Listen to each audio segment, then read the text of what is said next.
What's up, boy? Yo, what's up? Meze bite? Fresh man. Biracamo? Ariwe. Witwa nde? Angelis.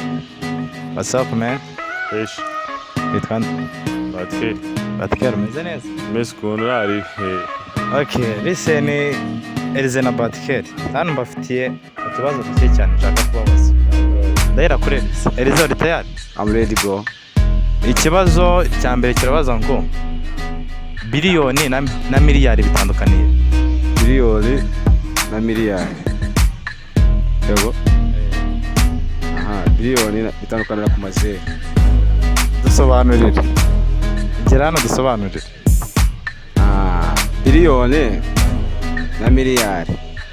Kwaga biliyoni ari kugira amazeru angahe wana? Dusobanurire narebye. Ntabwo nibuka amazeru musirika. Ariko nzi nuko bitana amazeru. Okay, bro, wamufashije se biliyoni na miliyari bitandukaniye. Currency.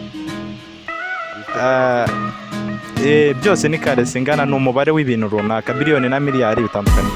Nta hamwe bitandukanye byose biranga. Ya, kadukomeze ikibazo cya kabiri.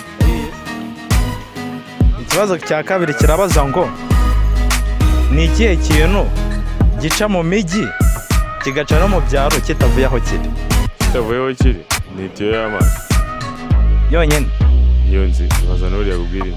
Bro, ni ikihe kindi kintu gica mu mujyi no mu byaro kitavuye aho kiri? Si umuhanda. Yeah, bro. Asante sana kabisa. What's up bro? See you.